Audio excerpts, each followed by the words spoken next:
शिवसेना के जो हमारे साथ नेता हैं किशोर जी, उनके पास।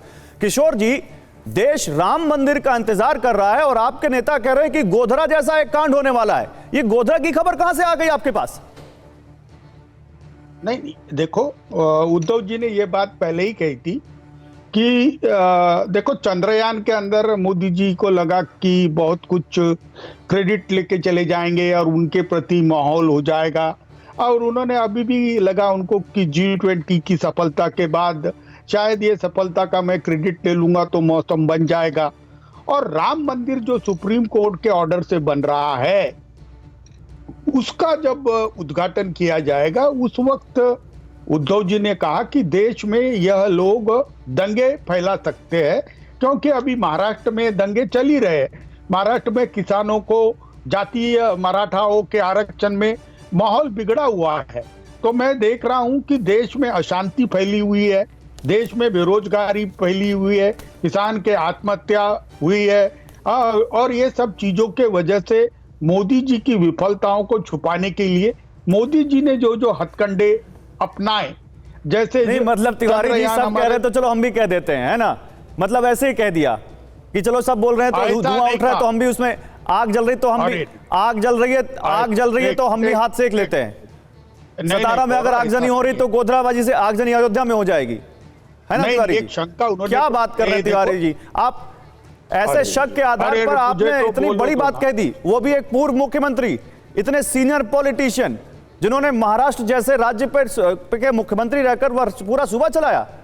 इतनी मामूली बात है, गोधरा कह देंगे आप किसी को भी?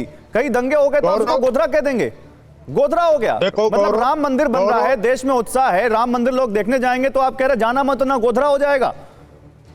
आपके पास कोई इनपुट भी नहीं है, बस दंगे हो रहे हैं इसलिए कह दिया आपने। बताइए राजीव जेटली, गोधरा, अत्याचार, झूठ, हिंसा, सारी उंगलियां आपकी तरफ हैं।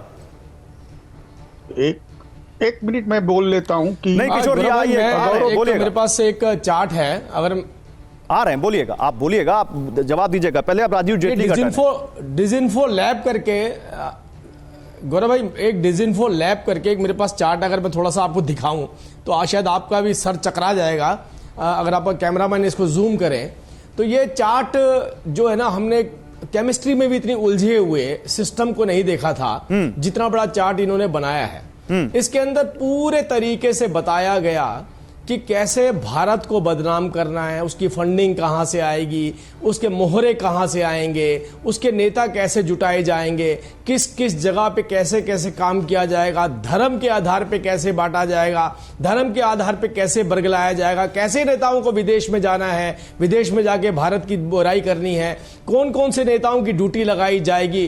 तो इसमें अरबों डॉलर खर्च किए जाते हैं। और ये कोई चार्ट मेरा नहीं है, ये चार्ट जो मैं आपको बता रहा हूं ये पब्लिक डोमेन में है। इस डोमेन में बताया गया कि कितना कितना पैसा कैसे कैसे दिया जाता है। BRI का समर्थन करना राहुल गांधी जी द्वारा यूरोप के अंदर जाकर के, वो अपने आप में दर्शाता है कि राहुल गांधी कितने अंधे हो गए हैं चीन के प्यार में।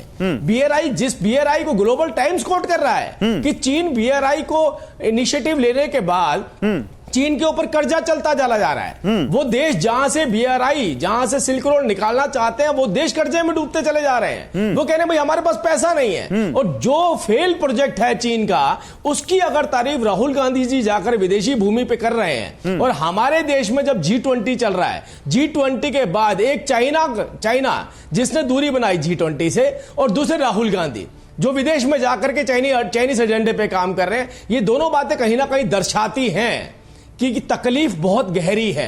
वो बिहार तक भी जाती है, वो महाराष्ट्र तक भी जाती है, वो विपक्ष के उन नेताओं तक भी जाती है तकलीफ जिन नेताओं की दुकानें बंद हो रखी है, जिनके परिवार सड़कों पर बैठ गए हैं, जिन्हें सत्ता हासिल करके लोगों को लूटने के लाइसेंस मिलते थे, आज वो सड़कों पर बैठे। तो उनकी तकलीफ का अंदाजा आप लगा सकते हैं। मैं केवल इतना कहना चाहता हूं, अरे एक नहीं, दुनिया का ऐसा कौन सा देश है, मुझे बताइए, चाहे वो ऑस्ट्रेलिया हो, चाहे वो फ्रांस हो, चाहे वो अमेरिका, अरे ऐसे ऐसे देश जो देश के प्रधानमंत्री नरेंद्र मोदी जी के पैर छूने के लिए तैयार हैं।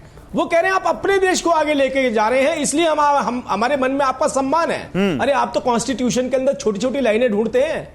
नहीं, लेकिन सबसे पहला सब्जेक्ट आपका होता है कॉन्स्टिट्यूशन में अपनी सहूलत के हिसाब से इस देश का बंटवारा कैसे किया जा सकता है।